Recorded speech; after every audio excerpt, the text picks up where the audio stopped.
Gaffer, just looking back to Saturday, great win, obviously. How important was it to get that victory? I don't think I asked you on the day, but obviously after losing the week before, losing Michael Cooper for the season, Dan Scarr wasn't involved. There was a lot of chat externally, wasn't there, about is this it? But it clearly wasn't. No, internally we certainly didn't feel like that. I think externally, people who aren't associated with Argyle might have felt, oh, they've lost their goalkeeper, that'll be them, they'll have a wobble now. I think a few of our own fans possibly can get a bit nervous and a bit negative at times maybe and go, oh, that's it, might be season over, but we definitely didn't feel like that. We knew that this squad's a good squad and it's capable of players stepping in when we have adversity. So, yeah, the lads who come in for Dan Scarr, James Bolton's now back in the fold, Brendan Galloway's fit, so that we're still strong in that department, and Callum Burton stepped in for Michael, he's shown over the last two games that he's going to be a capable replacement, so we weren't worried about it. We wanted to win the game, but not for any other reason. It was just 3 points and we needed them to stay in them automatic slots, yeah. You mentioned some of the players that are kind of coming back to full fitness. We saw Mikel Miller as well come and can start his first game here and play so well, and Finnazaz is obviously getting more minutes in the tank, and you mentioned Brendan and James Bolton. We're getting back to the part of the season when it's a game every 2 or 3 days again, so that must be great to have even more numbers than what was already a healthy squad.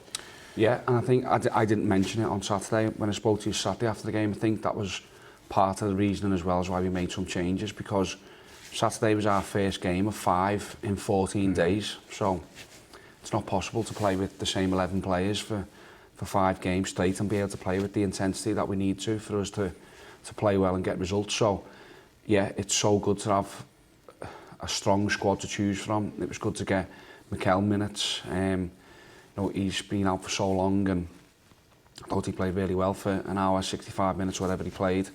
And we're going to have to manage his body and make sure that he's right for the next time he's available. And that's the same with everybody. But it's that balance of getting the team right that's going to go on and obviously have a chance of winning the game, but also getting everybody physically right so that when they play, they're ready. And that's obviously not only just my job, that's the performance team's job as well, to make sure everyone's fit and firing and raring to go when they get the opportunity. How do you do that without giving away all the trade secrets? Because it mustn't be easy trying to keep everybody absolutely at the point of their game when they're called upon to play.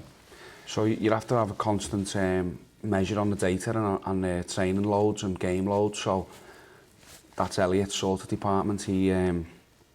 He's always got one eye on what their output is for the players and how hard they're working, or are they working too hard. So we can sort of try and keep everybody in that peak condition. So we have to listen to the information that we get and then put the training sessions on that's required. So the players, as I say, when they are called upon to be in the starting 11 or in the squad, that their bodies are ready to go. So it's a tricky job, but it's one you just try your best on. Sometimes you need a little bit of luck. Sometimes you need players just to get into a rhythm and into a bit of a flow. So yeah, that's just part of the constant battle through the week of keeping your eye on everything as much as you can, the detail, which probably sounds a bit boring.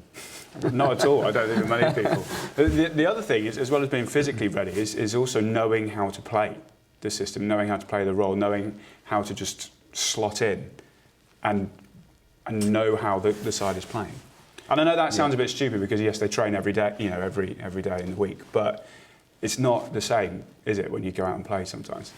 No, and that's our job as the coaches, to make sure everyone understands their roles and responsibilities. I think, especially the new players coming in, that takes time. So since January, we've gone back to, look, this is how we do things. We've gone through some attacking patterns of play unopposed, so you can work on the detail. We've gone through out of possession stuff where you need to go around every player and make sure that they're taking on the information. I sat with Jamie Tetty last week about things, and you know, he's been a brilliant player and everyone's seen him, but there's still little details in his game that the way we defend and the way we play that he's just got to get right. So I think that's our job, that's the battle from that side of it, to make sure everybody understands what they're doing. So when they go on in the home park or away from home, when they get out onto the pitch, it's hard to get information on. So if they know what they're doing before they go on there, then we've got a better chance.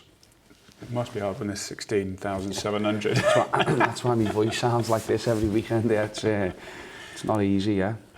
It won't be at home park on Tuesday. That's our next game, away to Oxford. Can you put your finger on why they have hit the patch of form that they're on?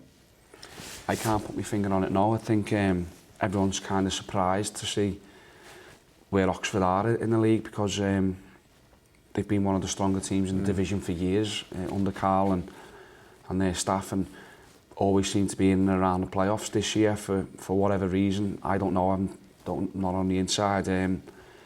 Find themselves in the bottom half of the division unexpectedly, but I think we'd be stupid to take them lightly or think that this is going to be an easy game because they're in the bottom half of the division, because it was only a few weeks ago that they beat Ipswich at home 2-1. So I know they're in a bit of a tough run at the moment. They've lost a few on the spin and got a draw at the weekend against MK Dons, but they're still a threat. It was a real tough game here. It was a close game at the start of the season, so I'm sure it'll be the same, and they'll be desperate to turn their form around. We've just got to be at our best if we're going to get a result from the game that we want. I was going to say that. I mean, as if you look at the results of recent, you'd think, well, it should be a straightforward-ish sort of game. But you mentioned the Ipswich one, you mentioned the game here, even on the weekend, and you do know that. Well, you know Carl Robinson quite well. You know that he will have a side that's more than competitive. Absolutely, and I think they've always been a team that can create chances. They always play nice football. They've always got good movement. That's one of the things that stands out about Carl's team. The rotation that they have throughout the attacking players. So that takes a little bit of figuring out about how we're going to press and what we're going to do when we haven't got the ball. But then obviously we need to have a plan as well when we do get the ball, and I think there will be times where we might have spells of possession, but remember last time we played there last year, we defended really well and counter-attacked and scored a couple of times. So it's going to be a tough game. I'm not under any illusions to say I'm sure they'll all be fighting as well to turn their form around. So we need to make sure our players are ready. We need to recover today and get on the road, get up there and figure out the game plan. Just to finish on, you mentioned the players that have been back in training the last couple of weeks, which is great. Obviously, Dan Scarr picked up the knock a week ago. Adam Randall came off with a knock to the ankle in the last game. I suppose it's a blessing that you have such a good, talented squad and a large squad that you can afford not to rush people back or what have you. But just how are the not so close to players looking? If you know what I mean. So Niall Ennis is kind of back on the grass training. He trained Saturday and he's doing a bit today, so we'll have to have a chat about that one. Adam Randall might be a bit sore because he sort of rolled his ankle a little bit in that tackle. That's why he had to come off, and obviously Adam wouldn't come off unless it was a serious injury. So we'll have to have a little look at him today, see how he is, and if he's not 100%, then he won't be risked, because we have got that squad. We had left Jordan Houghton out the squad on Saturday because we didn't need our extra midfield player, and he's been a brilliant player for us. So that's the benefit of having a strong squad, that if we do have an injury or a knock, then somebody who's a real good player will step in. So we'll see how we go today, get out in the grass, assess everything, and then get to work, ready to go tomorrow.